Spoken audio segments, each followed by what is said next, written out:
welcome to the Sunseeker podcast. This is a mental health and spirituality podcast, and it is a great honor to have you on. You are someone that deals with, you're a spiritual mentor and a healer, and you deal with helping women find their way through grief and finalizing like their purpose.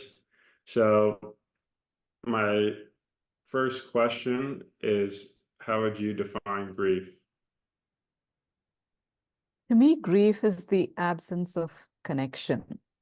So when you think about a celebrity loss, a musician or an actor whose work you've followed, whose art you've greatly admired, when they pass away, the real sense of grief knocks you off, even though you didn't have a personal connection with that celebrity.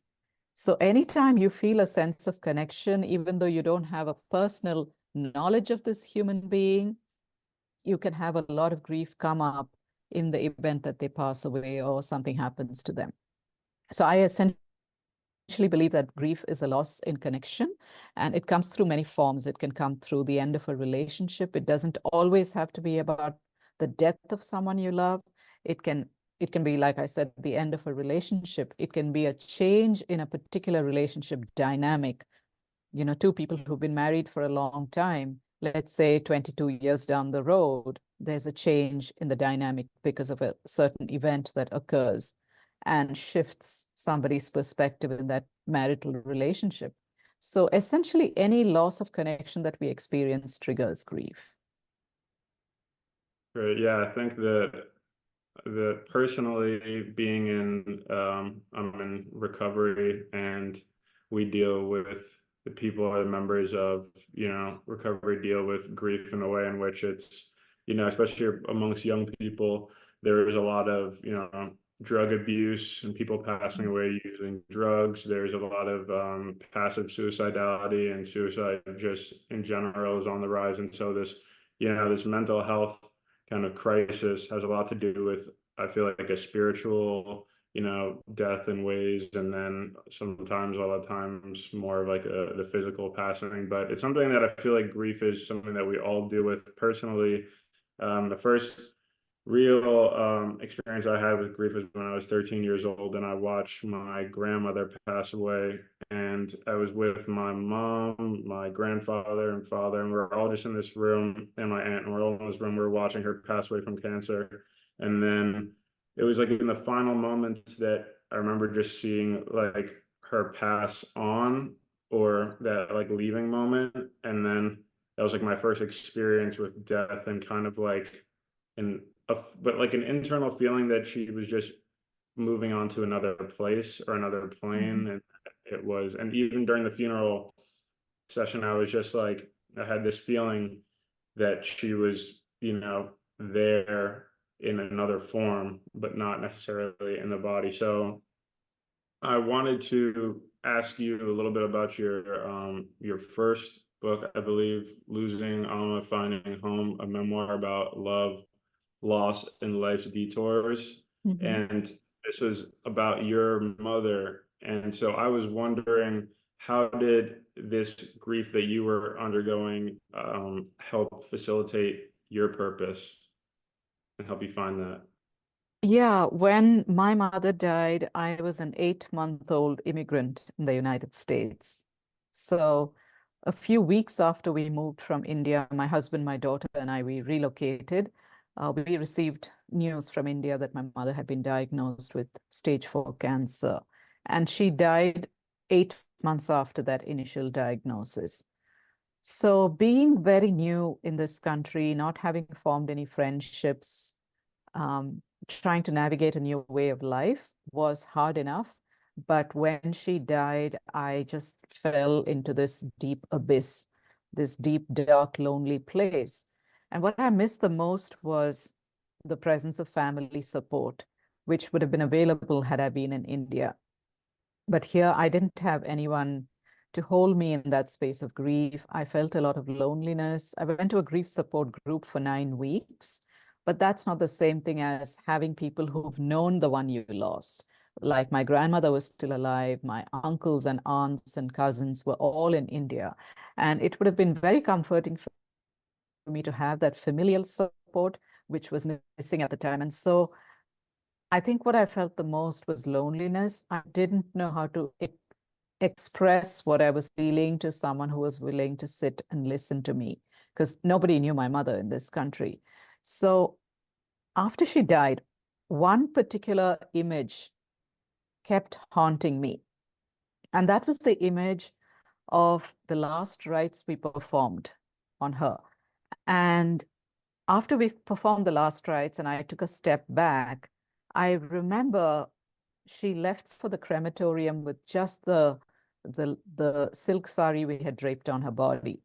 And weeks after that, I kept remembering coming back to that image and thinking, wow, we come into this world with nothing and we leave with nothing. Why do we spend so much time chasing after stuff? All this energy and time and effort and money going into accumulating, acquiring, possessing stuff, which we don't even get to take with us. And I think that was the beginning of my awakening, my search for something more purposeful. And I began to think, well, what really matters is what we leave behind while we were still here.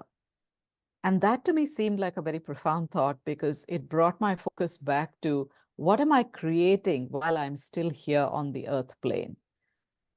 Because my mother had left a lot of love, a lot of memories. People who knew her, even the flower seller, the vegetable vendor, they would they would share stories about, how she was kind to them, how she remembered to ask about their sick child, or how she, offered some money for medical treatment.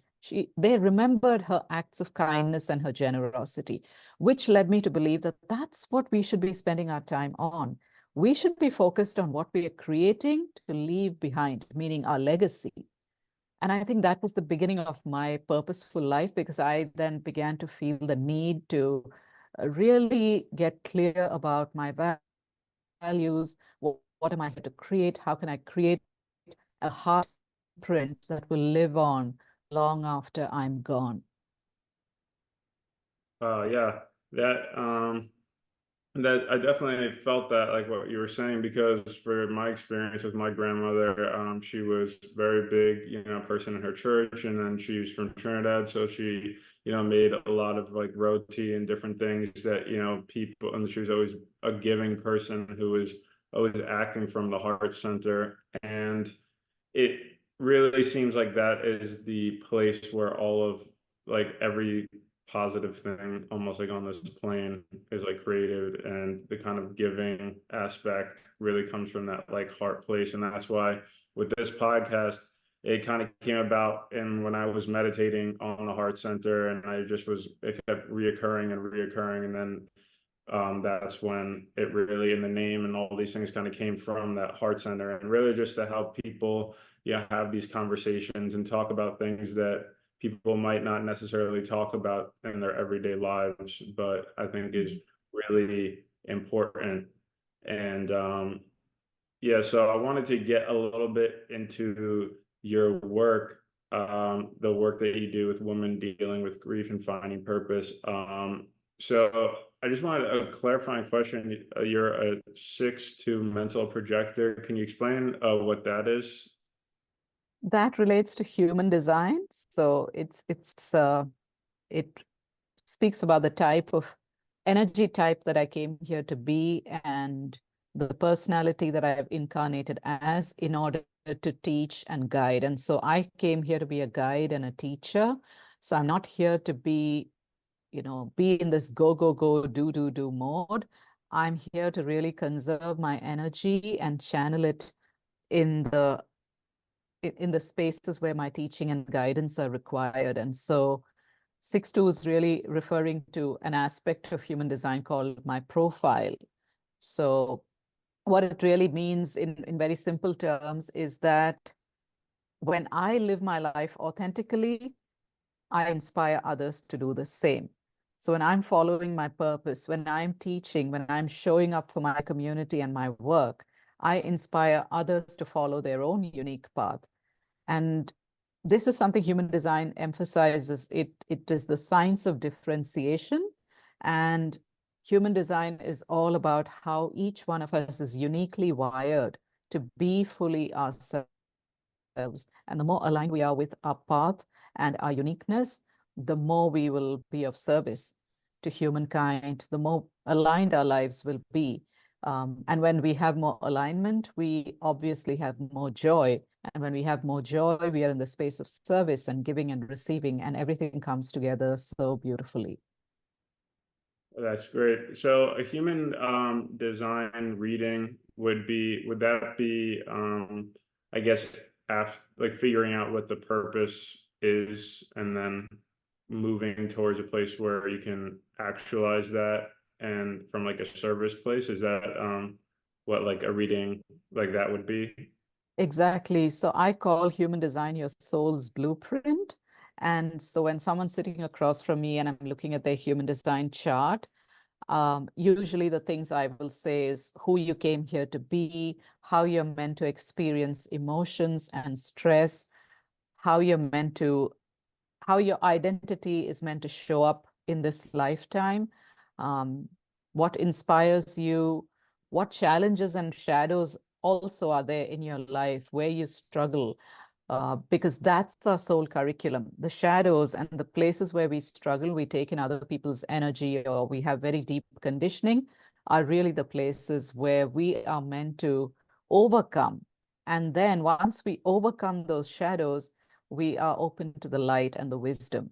So all of this information, which is really all about one's purpose and how one is meant to show up in this life, is really what a human design reading is all about. Wow, that's great. And so I think and just personally, like you're saying, for going into those dark places and kind of opening up those things and identifying those patterns, um, what are some of like the processes that you would use to help your clients like identify the specific patterns or processes that are kind of like forming in those into those kind of like dark obstacles that are in their path? So many of us, we respond to stresses in our childhood by adapting, developing certain coping mechanisms.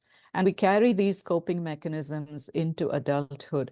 And that's what keeps us stuck. That's what keeps us divorced from who we really came here to be, whether that's people pleasing, a lack of boundaries, receiving and seeking validation from external sources. There are so many ways we do that.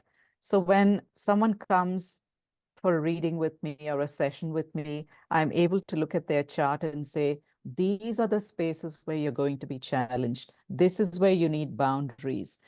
This is how you're an empath. And as an empath, you're very susceptible to taking on other people's energy. This is how you need to separate what's yours from what's other people's, meaning your emotions versus other people's emotions that you've taken on.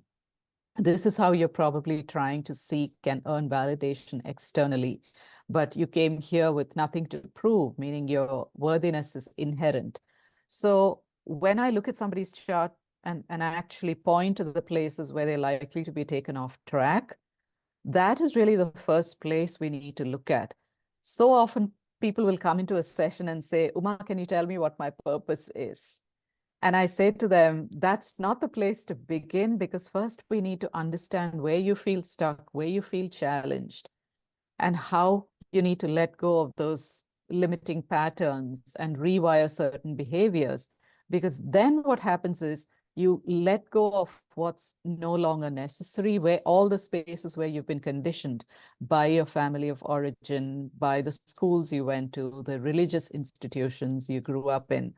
And once you let go of what's no longer aligned for you, you create space.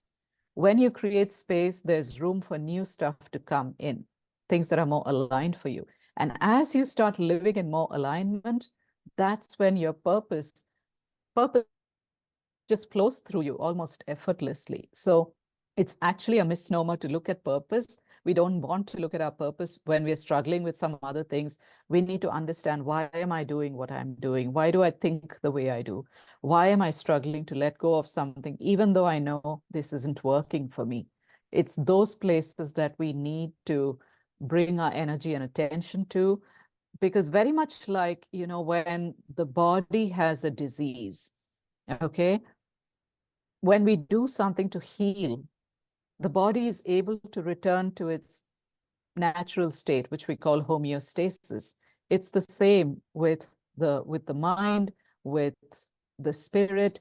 Once we remove what is no longer aligned, what doesn't need to be there, then the soul is able to live on purpose almost effortlessly. So purpose flows through us when we are able to remove the parts of us that we are ready to let go of, identities we've held on to for too long, beliefs that don't serve us anymore. So that's really where I begin the work. Oh, that's really powerful. I definitely can relate to that, as in I've just in these past maybe 2 years have been trying to conscientiously work on removing conditioning, whether that's been through the schools that I went to or some of I mean, my name is Christian, and like just even Mm. that is very loaded, like name, and really like kind of these conditioning aspects that I've lived with but aren't necessarily me or my purpose. They're just a part of my experience. And so helping people get past that, I think I'm just starting to, like you were saying about it just flows through you. I think it's just beginning to start to flow through me. Mhm. I mean, I'm 27 and I don't know how much is flowing through or whatever, but I feel like I really felt what you were saying when you said that. So I wanted to move on to the topic of death, of why, like a question of just why is death such a feared topic? It's something that we all kind of have in common and we Mhm. all share. Like every person is going to experience it. So why is it a feared topic, death? Well, a number of reasons. Firstly, I think as human beings, we are hardwired to seek out pleasure and avoid pain. And death is something that is about loss of connection with something, whether it's a person, a pet, a relationship, um, work that you loved. When you let go from your job, it's the death of an identity. So the reason why we are so death phobic and grief phobic in this culture is because it strips us of something that we are attached to. Specifically, the death of a human being we love or a pet we love is really hard because we don't know how to be with something that is negative and painful. So much of the culture is about numbing pain, seeking pleasure, escapism, and there's really nowhere to go when someone we love dies, right? Something we love is taken away from us. We lose a home, we lose a job, we lose our health because of a chronic illness. It's so hard to sit there and feel that pain and move into what's next for me when we have no experience. Nobody taught us how to be with grief.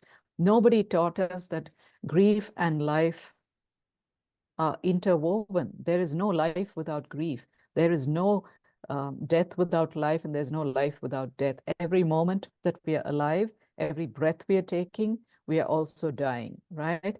But nobody teaches us these things. So we typically grow up as people who run away from pain, who seek out pleasure. And then when it comes to a catastrophic event like the death of someone, we struggle. We don't know how to be in that space. Yeah, I think that especially for younger people, the internet is a powerful tool with comes to the amount of information there is, but there's amount of platforms to, just get on dopamine highs and other things by just scrolling and going through these content to kind of just consume, and whether that's social media, food, drugs, any type of like escapism, it's like hardwired and almost Yeah. emphasis, and like death is very just or coping with grief or having like learning to understand that we're just not really taught the tools. Like it's not like a course in school really. Like you're like Yeah. growing up. I mean, your work is very, and just like the topic and the conversation is very important because a lot of people just don't know where to go when these catastrophic things happen, and there's just like this internal pit of despair. And that's why I think conversations like these will definitely be helpful, and hopefully it can inspire more conversations around specific topics like this. Can I So add one more thing, yeah. which I forgot to mention? It's the other reason why we are so death phobic is because we are so conditioned to living by the demands of the ego. So we don't really spend any time thinking about who am I? When we really sit with that question, who am I? And that reflection leads us down certain paths. We know that we are conscious beings. Consciousness doesn't die. It's not born, it never ends, it's boundaryless, it's unlimited, it's immutable, and that's who we are. So we drop the body, we drop the physical aspect of life when we die, but the true essence of who we are keeps going. So we don't really die, but we don't take the time to understand or study or reflect upon any of these things. We're so concerned with the body's life on earth, with the body's pleasures, with how the body looks, how it feels, the thrill, the adventure, the fun. And if we don't spend any time getting curious about what's beyond this life, what comes after, is there an after? Even just starting with that question, that is what will lead us to a deep sense of inner peace when we know that we're not really dying when we die. Consciousness lives on. We drop the body. This incarnation is over, but the soul moves on. Yeah, and I think that for me, so I'm in a yoga school, and I'm the one of the younger members. Maybe there's only a couple of other members that are in their early 20s, and just learning about consciousness and kind of like understanding through archetypes and different ways of like what you just explained. I feel like hopefully through these conversations will become more of a common understanding. Like it's through history that this kind of like understanding of consciousness and conscious expansion, whether it's like, Spinoza or Albert Einstein has been like there's an understanding from, east to west about this, Mm. but the significance of like the value of that understanding, it really is almost healing in and of itself. Like, Yeah. it has been for me. I think that just learning these things has been something that has helped my depression, my other, various maybe, yeah, I don't know, just lethargy and whatever, and I just hope that somehow it can continually grow and expand and people can become more aware of this. A question that I had, I believe I got a point in your life that you were with people for their final moments before death. If Mhm.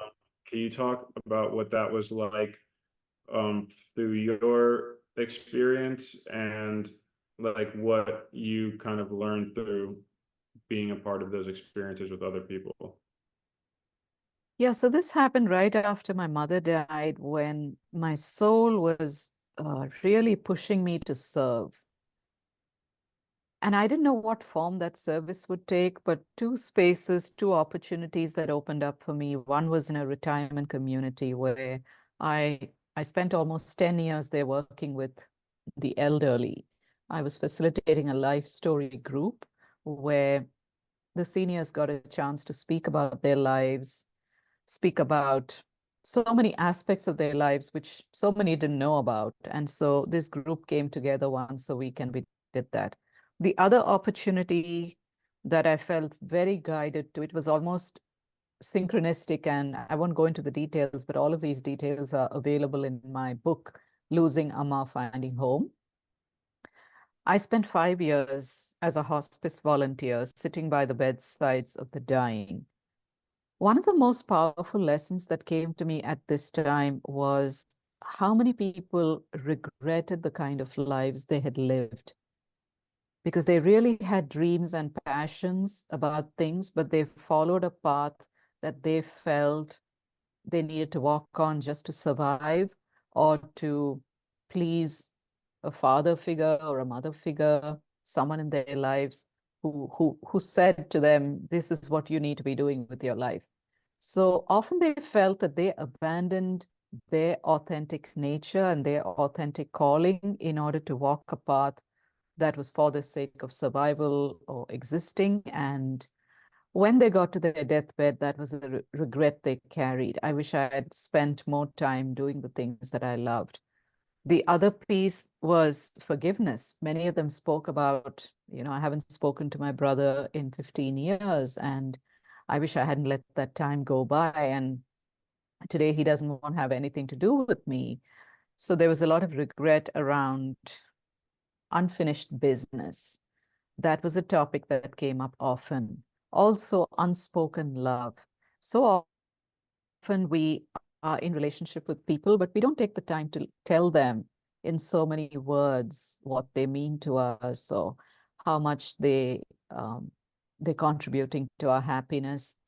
But when it comes to a finite time frame, which the dying look at, they were able to voice the regret of not having spoken their love out loud.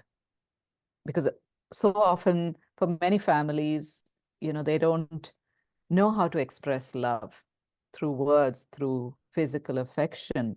And what happens when you get to the end of your life is that so many of these masks fall away. There's a nakedness, there's a vulnerability because you only have few months left, sometimes a few weeks, and you want to cram into that time all that you didn't get to do, but often that's not even an option.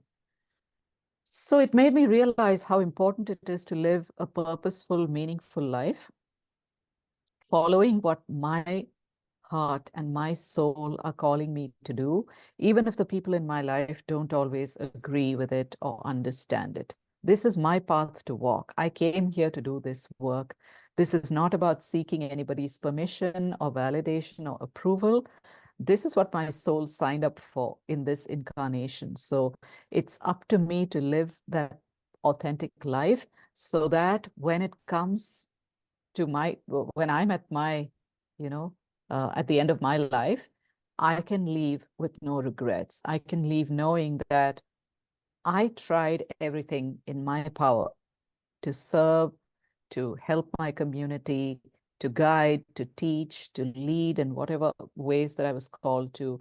And then I can die knowing I gave it my everything. That was the biggest lesson that I got from the dying. Wow. Yeah, it's like talking about what your soul signed up for, and feel just in those in any creative process or something that's like an internal calling. I don't know, personally, I'm like I have the feeling of I could die tomorrow. Like I don't know. So I would rather just do it and hopefully Yeah. and I think I've gotten this through meditation, just to maybe to push towards that, but also just in like a deeper love and appreciation for life and like Mhm. all the beauty in it is that it's almost like a responsibility to listen to my soul and to help others and to serve others. You had a second book also, Understanding Death, 10 Ways to Inner Peace for the Grieving. And I think that basically everything that you just covered, like, is really applicable to that. Is there anything from that book that you would like to share with our listeners, like when it comes to gaining inner peace? Hmm. That was actually my first book. My memoir was the second one I wrote. And I wrote Understanding Death as a way to understand actually what happens to us. So I had all these questions when my mother died. Mm, Having been raised in India, I was very comfortable around concepts like reincarnation, karma, soul travel. The elders around me spoke of these concepts and ideas all the time. So none of that was foreign to me. At the same time, I wasn't entirely sure I believed. I didn't know what I believed. So I was in a state of, I don't know, maybe I believe it, maybe I don't. I had never had a chance to experiment with it or explore the ideas. But when my mother died, that was the time when my mind and my heart were ripe for that exploration. And so I wanted to know, is there an afterlife? Like, has my mother just disappeared into thin air, or is there a way I can maintain contact with her? Is it possible to connect with our loved ones in spirit? And through my own studies and my reading and working with mentors, I developed I kind of tested some theories out. And I began to understand, yes, there is an afterlife, or at least that's what I believe. I don't expect anyone to believe it because I'm saying it.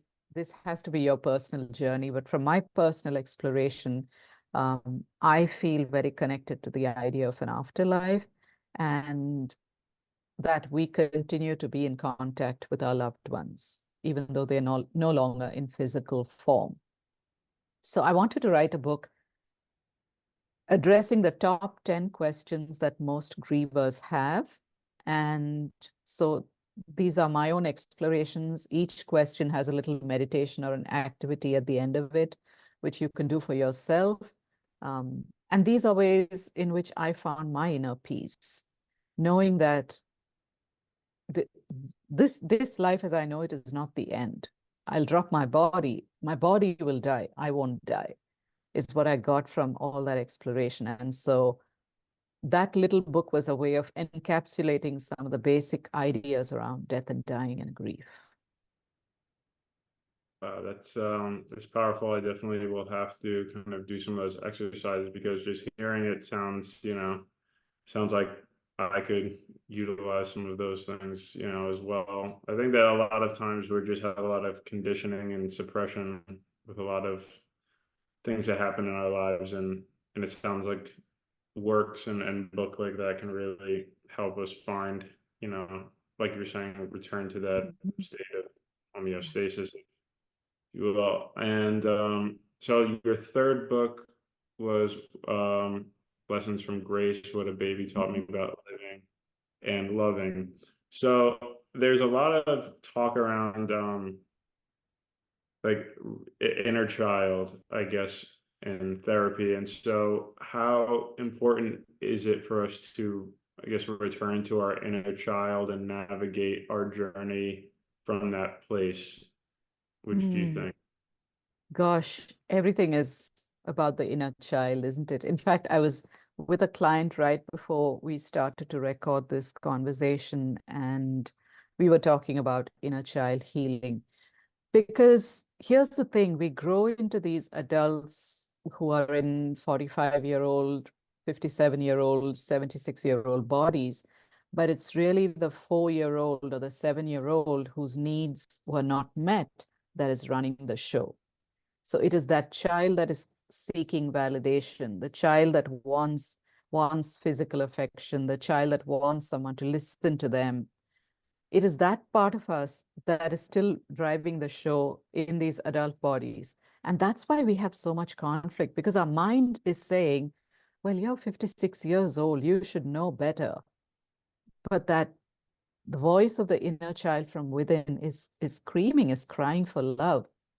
So if we don't address what happened to us when we were little, and if we don't take responsibility for caring for our inner child, because here's the thing, we can look back over our shoulder and try to keep healing our past over and over and over, and now this I can work on this, and now I need to do this, and my father and my mother and my ancestors, and all of that's important. I'm not saying it's not, but this habit of constantly looking over our shoulder can take us out of living in the present moment, right?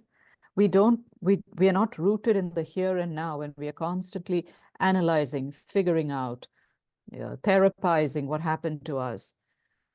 And I think one of the basic tasks of adulthood is to care for our inner child and give to the child what was not given to the child. We were powerless as 4 and 5-year-olds. We depended on the adults in our space to give us that attention and love and belonging.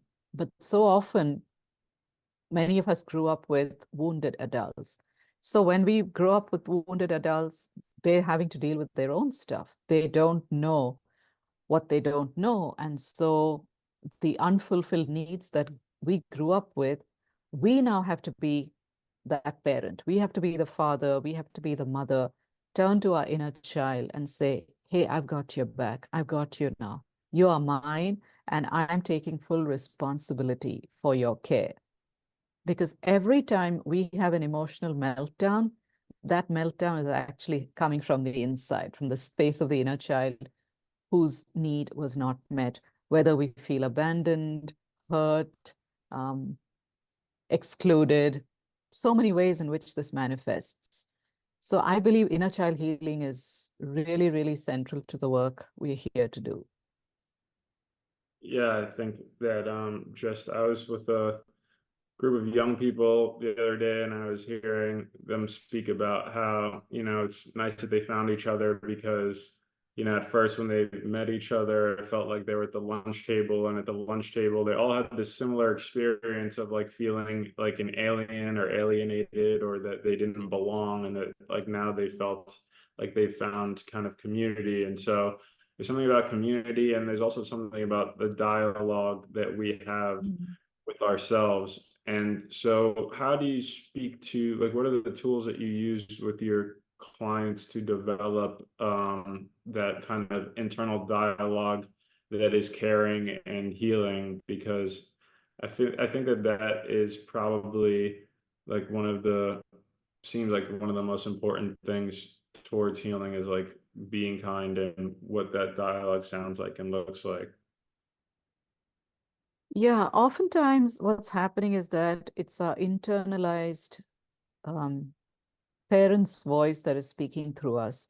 So when we fail at something or we make a mistake, even if it's a very simple mistake, we turn on ourselves. We are nasty, we are mean, we call ourselves names like, oh, you're such an idiot. You shouldn't have done that. You can never do anything right. That's the voice of the parent or the caretaker that we've internalized, and it just comes up because we've heard it over and over so many times. So the first step, I believe, is to notice, say, oh, I'm being mean to myself. Because without noticing, you can't create any change. So the first step is to notice that you are being this bully to yourself. And then once you become aware, then you change the dialogue. Imagine there's a little wounded child inside of you. You wouldn't talk to a child like that. You wouldn't talk to anybody else's child like that. Why would you talk to your own inner child in that way?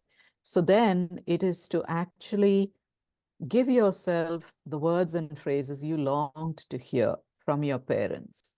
Maybe it is, you are enough. You're doing beautifully. I love you. I care deeply about you. I'll sit here with you and listen to you for as long as you need me to. Have I told you today how beautiful you are? I just love the way you think about things. Whatever it is that you wanted your parents to say to you but never heard from them, it's now your responsibility to offer those words and phrases to your inner child. And it's a matter of practicing because you're not going to shift the negative voices overnight. It's a matter of notice and change the phrases that you're offering to the child. So over time, you begin to embody this gentle, compassionate, loving mother voice. And when you do that, something inside you softens. The part of you that was hard and rigidified and mean, there's a softening. That's inevitable when you speak to yourself with compassion and offer yourself gentle care through words. It can also be through gestures. You can sort of wrap your arms around yourself and say, I love you. And you can, feel your skin and just feel that sensation of the mammalian touch, which we as, humans really crave that the comfort of touch. So when you begin to do for yourself what was not done for you, which so many of us, what we do is we seek it in our intimate partnerships, and our intimate partner is not always able to be there for us. They have their own moods, they have their own stuff going on. So we get disappointed, we get hurt, we feel abandoned all over again, rejected. Instead, what if we can cultivate that toolkit? So that's where it begins, by consciously recognizing, noticing, and then changing it each time. And then taking time to be gentle with yourself. Be gentle, be compassionate. You're a human being. You're never going to get everything right. You are going to fail at things. You are going to make mistakes.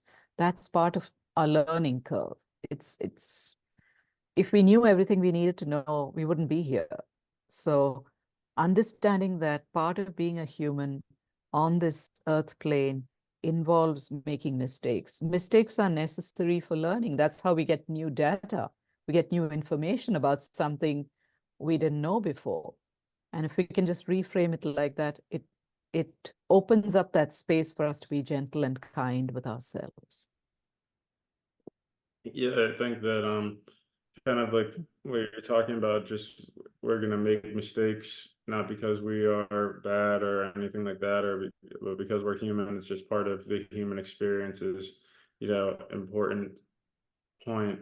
And another thing that I've been working with or working on is that whenever I'm really being negative towards myself, and I've learned this through kind of my meditation group and practice, is that I'm in the mind, or I'm in the brain center, and I'm not acting through the heart. And when I'm like, if I rub my heart, or that area in that center, it kind of it brings my HRV down, and then like I regroup.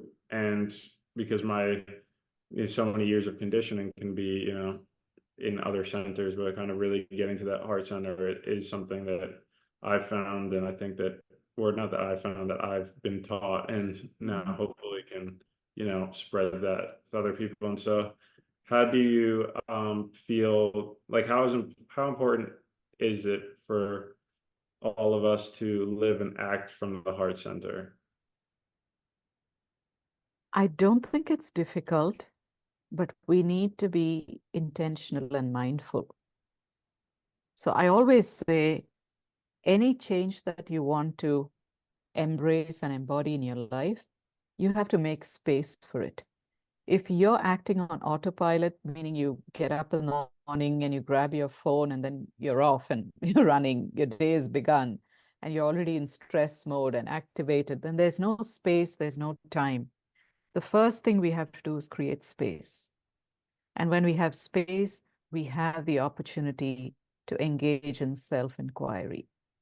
And when we engage in self-inquiry is when we get in touch with our patterns. What am I doing? Why do I do what I do? Why do I speak the way I do? Whose voice is speaking through me? What do I need in this moment? What feels good to me? What are some small pleasures I can invite into my life today? But all of that reflection requires space. It requires intentionality and mindfulness. So I believe that we need to slow down in order to bring change into our lives. Because if we keep running on that treadmill, there's no getting off. Then you're doing the same thing day after day after day, and then there's no change that's possible. So intentionally slowing down, beginning to have a conversation, a dialogue with yourself about what you love about your life, what you would like to change, and what needs to happen in order to bring about that change. That's some serious contemplation. So create space, spend time with yourself, welcome in silence. The more we are listening to podcasts and reading books and taking courses and consuming information, which is so easy to do in the age that we live in, the less access we have to our own inner guidance. So we need to consciously create pockets of space where we are just with ourselves and we are able to tune into, what is my inner guidance saying about this? because your inner guidance is here for you. It's not here for anybody else. And it doesn't speak to you in the way that it speaks to somebody else. Somebody else's inner guidance speaks to them. And so the only space that your voice will speak to you is when you are in silence. So it's very important to embrace periods of solitude so that you can connect with this voice within. Thank you. Thank you so much, Uma. That is all the questions that I had, and I've learned so much from you, and I really appreciate this conversation. If you could just let our listeners know where they can find your work, I believe you have a podcast, books, and blog. Just let us know where we can all find that. That'd be great. Yeah, I want to thank you, Christian, for being patient with me with all the technology troubles we ran into, and also for this invitation to share what I have come to through my own lived experience. The best way to find me is through my website, which is umagirish.com. I also write fairly regularly on Substack, so that's umagirish.substack.com. My podcast is called Being Fully Me. We are in season 4 right now. It's just me. It's a solo podcast. So all of those resources are available on my website. You can find my books there as well. Great. I can't wait to tune in. I'm sure my listeners will too. Thank you so much. I really appreciate it. And hopefully we can speak again soon. Thank you. Thank you.